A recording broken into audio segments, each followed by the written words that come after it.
दोस्तों, इस दुनिया में 4 टाइप के लोग होते हैं। दोस्तों, इस दुनिया में 4 टाइप के लोग होते हैं। पहले, इस दुनिया में वैसे लोग होते हैं जो दूसरे के रास्ते में कांटे बिछाते हैं। दूसरा, इस दुनिया में वैसे लोग हैं जो दूसरे के रास्ते में फूल रखते हैं। तीसरा, इस दुनिया में वैसे तीसरी टाइप के लोग हैं जो दूसरे के रास्ते में रखे हुए कांटे को हटाकर फूल रखते हैं। इस दुनिया में चौथे टाइप के वैसे लोग हैं जो दूसरे के रास्ते में रखे हुए फूल को हटाकर कांटे रखते हैं। प्रिय दोस्तों, एक कहावत सत्य है कि जो आप बोएंगे वही आप काटेंगे।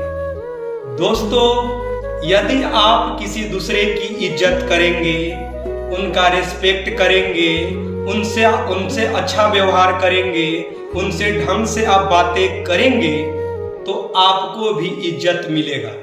और किसी से आप गलत तरीका से व्यवहार करेंगे, उद्दंड तरीका से बातें करेंगे, तो आप रिस्पेक्ट पाने के हकदार नहीं हैं।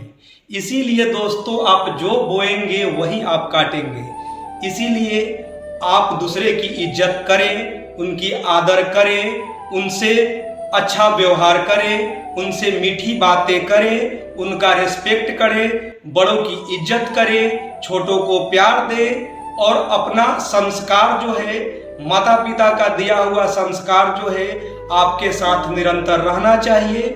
और यदि आप किसी दूसरे को इज्जत करते हैं तो आपको भी इज्जत मिलेगा। नहीं तो दोस्तों, वही कहावत सत्य है कि जो आप बोएंगे वही आप काटेंगे। मंजिल वाला रास्ता काफी चुनौतीपूर्ण भरा होता है, उसमें कंफर्ट कभी नहीं मिलता है। संघर्ष से व्यक्ति को कभी नहीं भागना चाहिए, क्योंकि जीवन में जो कभी संघर्ष से परिचित नहीं हुआ, इतिहास गवाह है, वो कभी चर्चित नहीं हुआ। और जिंदगी हो या व्हाट्सएप, लोग हमेशा स्टेटस ही देखते हैं। जीवन में संघर्ष का आना बहुत जरूरी है, क्योंकि फूलों की हिफाजत कांटे ही करते हैं, माली तो बहुत बाद में आता है। और रिकॉर्ड वो तोड़ते हैं जिनके रगों में खून नहीं बल्कि लक्ष्य पाने के लिए जुनून दौड़ता हो। याद रखिएगा, जिस समय आपका किस्मत साथ न दे, समझ जाइएगा कि आपकी मेहनत आपका साथ देगी। किस्मत एक लिफ्ट की तरह होती है, कभी भी धोखा दे सकती है, लेकिन जो मेहनत होती है वो सीढ़ियों की तरह होती है। चढ़ने में तो थकान देगी, लेकिन कभी आपका साथ नहीं छोड़ेगी, आपको अपने मंजिल तक पहुंचाएगी। और बुलंदी पे चढ़ने के बाद आपको घमंड नहीं बल्कि एक सुकून मिलेगा कि मेहनत जरूर किए, लेकिन अपनी मंजिल तक जरूर पहुंचे। स्टूडेंट लाइफ की सबसे बड़ी खराबी किसी चीज को कल पे टाल देना। आज टीचर्स ने पढ़ाया, कल रिवाइज करेंगे, आज लिखे, कल इसको सॉल्व करेंगे। कल पे कोई नहीं टालना चाहिए। जिसने ये कल किया या हमको ये करना चाहिए, उनको तो असफलता फिक्स है। उसने असफलता की दहलीज पे पैर रख दिया। जिसने किया कल, दिन गया टल। जिसने कहा परसों, बीत गए बरसों। और जिसने कहा आज, उसी ने किया राज। जीवन में संस्कार का भी बहुत बड़ा मोल होता है। आप अपने विचारों से स्वतंत्र रहिए, लेकिन संस्कारों से बंधे रहिए। कभी भी अहंकार मत रखिए, क्योंकि आप कितनी भी बुलंदी पर क्यों न चले जाएं, लेकिन याद रखिएगा, आसमान में बैठने की जगह नहीं होती है। जो भी बुलंदी पे जाएगा, उसको एक ना एक दिन, आज नहीं तो कल, उसको वापस इस धरती पर आना है। इसलिए बुलंदी को देखकर बहुत जल्दी घमंड में नहीं आना चाहिए। और हमेशा याद रखिए, बड़े बुजुर्गों से मिलकर बैठना चाहिए, उनसे बातें करना चाहिए। बड़े नायाब होते हैं ये लोग, कुछ लम्हों में जिंदगी के तजुर्बे बता देते हैं। याद रखिएगा, समय, सम्मान और विश्वास, ये 3 ऐसी चीजें होती हैं जो एक बार अगर हाथ से चली गई तो फिर दोबारा लौट के कभी नहीं आती। जीवन में सबके प्रति दया का भाव रखना चाहिए। और सबसे बेशर्म चीज अगर कोई इस दुनिया में है तो वो गरीबी है। कमबख्त उम्र का भी ख्याल नहीं रखती है। और किसी के वक्त का मजाक मत उड़ाइएगा। जनाब, ये वक्त है, सबके चेहरे याद रखता है।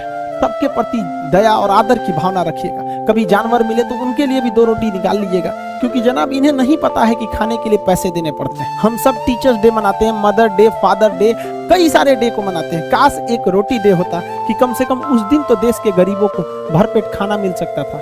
ये जिंदगी है, इसे सीखना बड़ा मुश्किल होता है, क्योंकि जब तक ये समझ में आती है, ये आधी खत्म हो चुकी रहती है। इस जिंदगी में आप चाहेंगे कुछ, मिलेगा कुछ, बनना कुछ और रहेगा। बहुत ही ज्यादा अनसर्टेनिटी होती है इस जिंदगी में। हर कदम पर हमें कुछ ठोकरें लगती हैं और हमें कुछ ना कुछ सीखने को मिलता है। अगर बात करेंगे इस साल की, तो टीचर ऑफ द ईयर, इस बार टीचर ऑफ द ईयर कहेंगे तो कोविड-19 को कहेंगे, क्योंकि इसने बहुत अच्छों को सिखा दिया कि वो क्या थे। चंद गज 2 गज जमीन में दफनाया गया उसे, जो करोड़ों का मालिक हुआ करता था। सबको समझ में आ गया कि पैसा धरा का धरा रह जाता है, इंसान कठपुतली है। इसलिए मिल बांट कर रहिए, जितनी जिंदगी है एक दूसरे से संपर्क में रहिए, एक दूसरे के दुख में सुख में भाग लीजिए। किसी के सुख में जाइए या ना जाइए, लेकिन दुख में जरूर साथ दीजिए, क्योंकि अपने वो नहीं होते हैं जो तस्वीर में साथ हों, अपने वो होते हैं जो तकलीफ में साथ देते हैं। इस बार इस कोरोना ने बहुत सारे लोगों को अपनों को खोया। शायद ही कोई ऐसा गांव होगा जहां अपनों ने नहीं किसी अपनों को नहीं गंवाया हो। तो उन सब की आत्मा को भगवान शांति दे, उनके परिवार के लोगों को यह हिम्मत दे कि वो इस दुख की घड़ी को निपट सकें, इससे जल्दी से बाहर आ सकें। और जितने लोग हैं जो अभी कोरोना भी पूरी तरह से खत्म नहीं हुआ है, वैक्सीनेशन को बहुत तेजी से करें ताकि ये जनजीवन पूरी तरह से अपनी पटरी पर आ पाए। देखिए, बहुत सारे लोगों का कहना है कि कोरोना ने उनका बिजनेस बर्बाद कर दिया, उनका आय का साधन बर्बाद कर दिया, परिवार उजाड़ दिया। हम इस बात को मानते हैं, लेकिन याद रखिएगा, जिसके पास अपने के लिए कुछ नहीं होता है उसे हराना असंभव होता है। अब याद रखिए, अब आपको जिनको ने बहुत ज्यादा संघर्ष देखा उन्हें हराना मुश्किल होता है, क्योंकि झूला अगर बहुत पीछे जाता है तो याद रखिएगा वो बहुत आगे का भी सफर करता है। इसलिए जिंदगी से संघर्ष से सीखना रहना चाहिए।